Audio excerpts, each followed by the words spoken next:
the final bell, and also the moment that I thought everything was over. Oh snap! This is hype. This moment is so pure.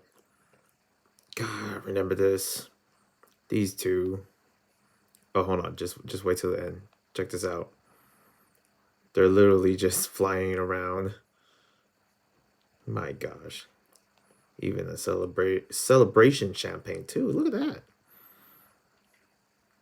My gosh. And then she noticed something very suspicious. Classic Sly. Escaped.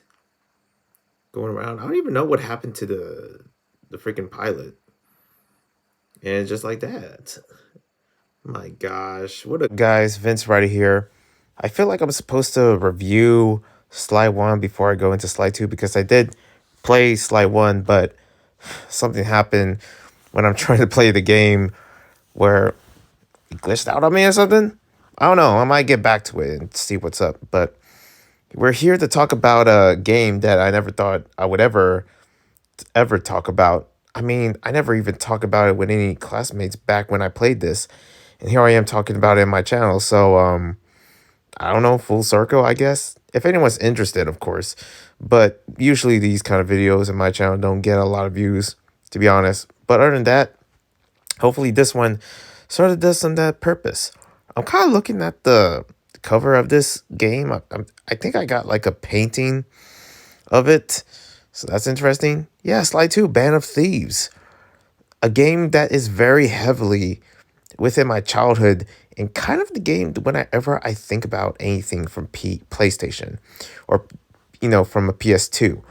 I always think about Jack and Daxter, Ratchet and Clank, the Tony Hawk series, and Sly.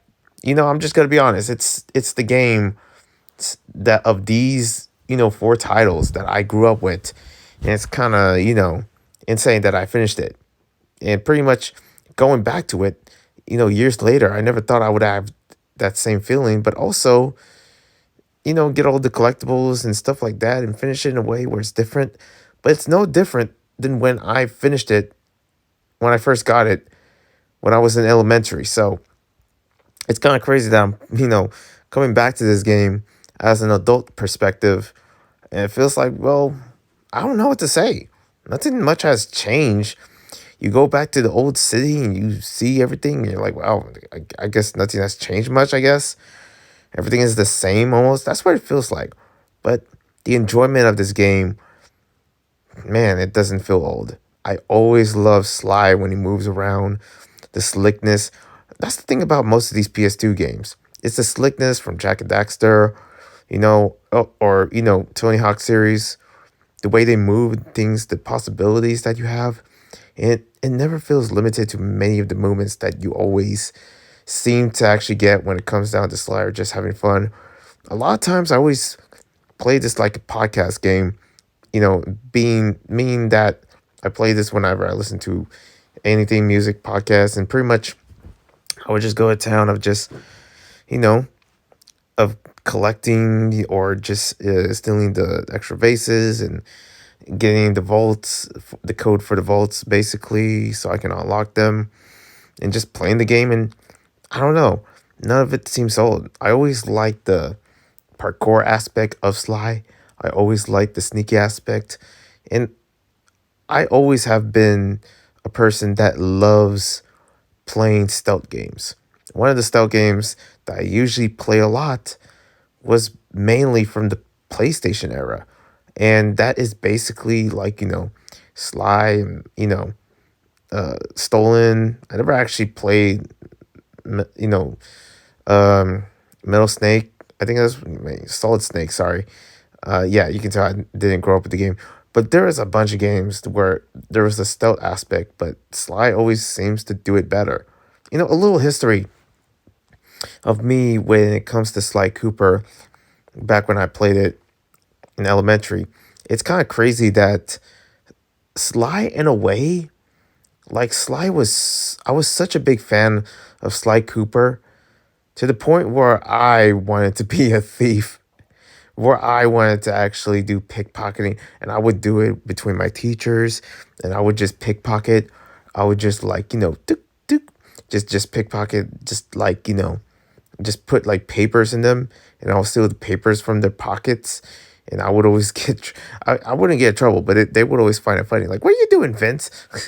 That was a fun activity I did back in, middle school or elementary, where I would just put things in their pockets and I'll pick it, just to feel what it's like to do what, Sly did or do parkour aspects. I would hop on ropes and, of course I would fall on my face.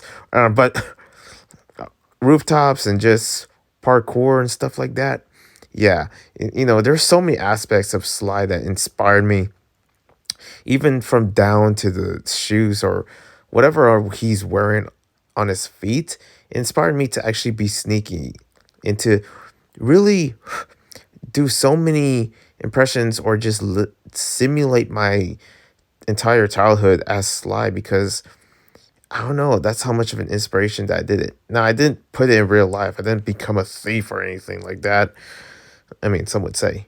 But I honestly became somewhat inspired of Sly, of just the game series surrounding it, because it was the deepest thing in my childhood when it comes down to gaming, when it comes down to PlayStation. I just always seemed to just pretend to be Sly Cooper a lot of times, where it's like the way, not really his personality in a sense, but just how he just carries himself, sneaks around, how he jumps, how he walks, how he, his objectives and whatever.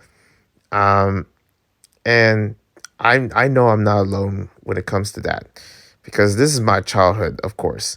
And playing the levels again, whenever I think about Sly 2, I always think about that one level, that one world. And there's like 9 episodes in this, being 9 worlds that you go into and you do your thing, do your missions and stuff like that.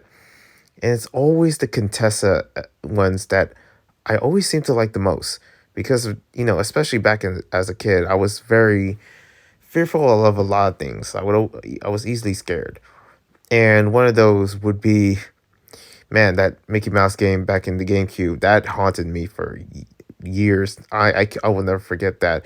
And I will be talking about that, like maybe some video. But the Sly Cooper, when it comes down to the levels, even though it was a silly kind of like aspect, there were so many silly things that, definitely kids would love from this game.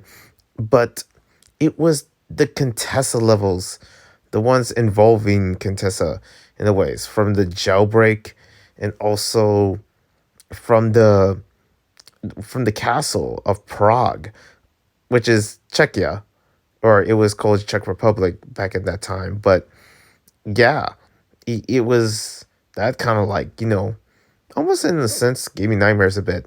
And Prague always seems to have that image of like it's like a castle, but it's also like haunting in a bit in some ways. I remember Call of Duty kind of painted Prague as this crazy, like, people were mass and they just like, would rock the night throughout Havoc. And then you have Sly Cooper just painting it as like, a full on horror castle, which is like, in my ways, is the coolest thing and most fitting. And I kind of just played that level and I just rode that throughout the whole entire of my experience because I truly enjoyed it. I didn't really, one of the levels I didn't like was the last level, which is being in the freaking sky, which kind of annoyed me, especially when you had this um like wing of basically Neela inside a wingsuit, hovering around you in some ways. And like it's just pretty much I wasn't a fan of like going to different areas, but you're flying at the same time. And then you also see cities like far away. It was like, how big are these cities? Stuff like that. Because you see in the background, it's always find that crazy in a sense. The same thing with, Contessa, one of the levels of Contessa where you see the cities far away. And it always seems so, and I'll never forget that. It just seems like worlds are just bigger than where you are.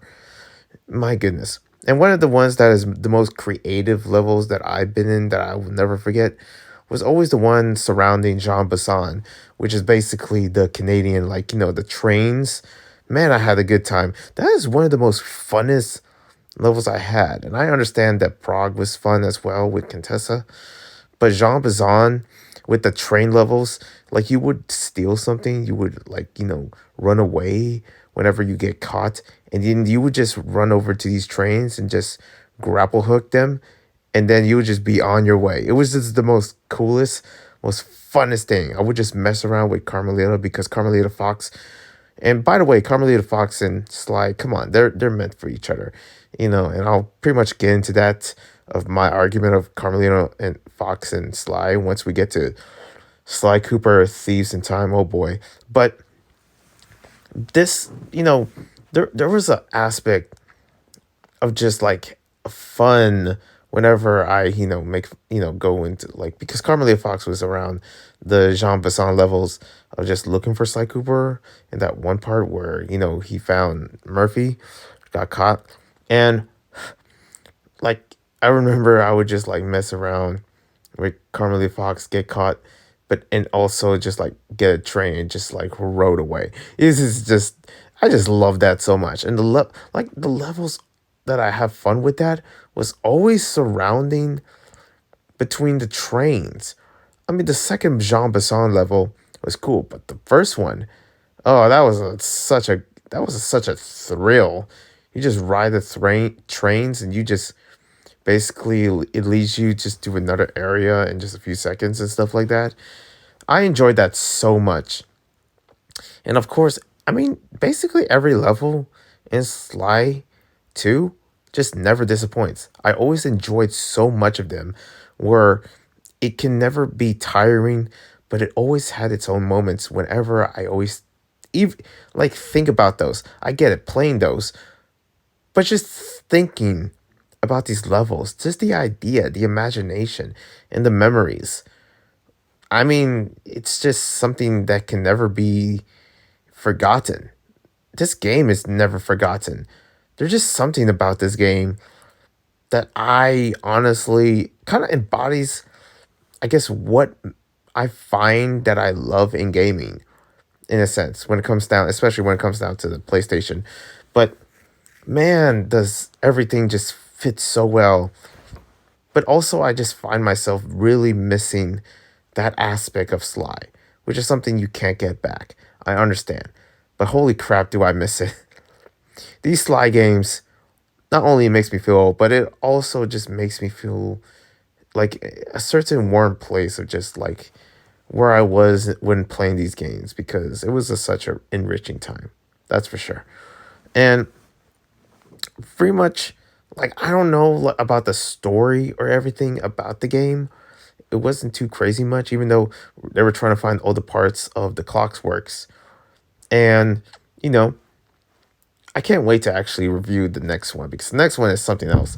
But this particular game right here, Sly 2, I'm talking about the memories and what basically like how the game in a sense, if I was either to really talk about it as if it was a person, just talking about it, how it took care of me when I was a kid playing it and just emulating just myself to just be like Sly. I was that obsessed of Sly Cooper where I wanted to be like him. In some ways, little fun fact, Sly Cooper, not only the skate games, but Sly Cooper is what inspired me to wear slip-ons. It inspired me to wear sneakers that are just very, they're slip-ons and but they're also like not loose. Like there was these, most of my shoes that kind of fits me that I love wearing are usually skateboard shoes, but they're also shoes like, like I remember having black Vans and I had those black Vans not because of skateboarding, not because I was a fan of Vans at that time, not that I even care about Vans, but it was because of Sly Cooper because I always like shoes that slip ons and also match his style. It's crazy how his clothing sense. Like I even was into those style hats that he had, and I try to get one. I did. I got one. I forget what the hat is called. Like it's like Capone hat. But usually I would know the names of the freaking hats, but I don't freaking know what those kind of hats called. But I was inspired to wear those hats because of Sly Cooper. Now I won't go far to wear gloves or the freaking mask thing, but man, the hat and the shoes, yeah, I find myself really, beginning to be like that in a ways. And just, the I guess that's what it means more. I mean, the story of the game just I didn't really care much about, other than the fact that, spoiler alert, this is old, but there was literally I didn't know there was a death in the game. Arpeggio. I mean, damn, that just happened. Okay. I guess Neela is that type of person. And I always find Neela as, there was just some suspiciousness. True Neela that I didn't know even in the beginning when being introduced. But it was like, why was Neela was helping him? And I can see why, moving on throughout that game.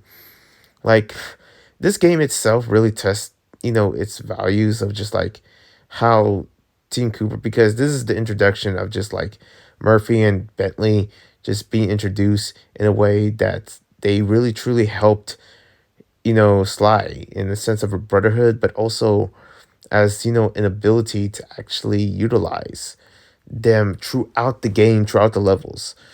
And one of the aspects, of course, of this game that I love more is the collectibles. I just love collecting stuff. I got every vault, and it was just worth it. I love the invincible ability that Sly has. I love the jumping ability that Murphy has, and especially the fighting ones.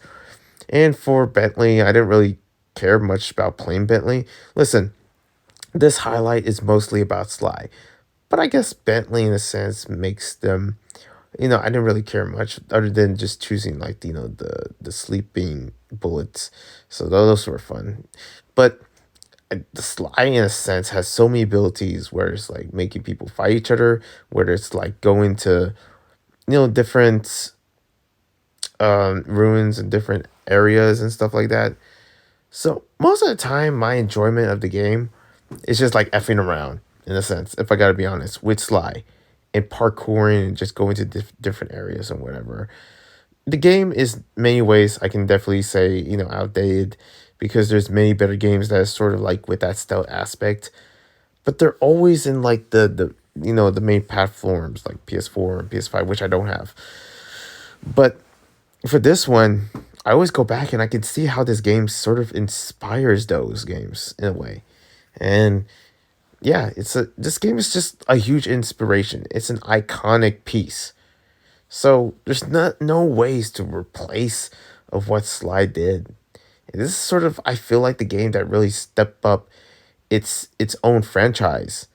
But we're about to talk more about that once we get to Slide 3. And that's it. I'd have no interest talking about the story or where it leads or my criticisms. I really don't care, other than just the gameplay and the moments I had with the game. And I truly enjoyed it. Like, the gameplay mechanics truly stand out. That's for sure. And my memories of it, man, they stand out even more. Okay, nostalgia, it's not a joke. Anyways, thank you guys for watching. That's my talk, and that's my moments of, I guess, one of the best games in PlayStation, one of the best franchise. This, Tony Hawk series, Ratchet and Clank, and Jack and Daxter. But Sly, man, Sly was truly up there. I'll never forget that. Thank you guys for watching. One love and a peace.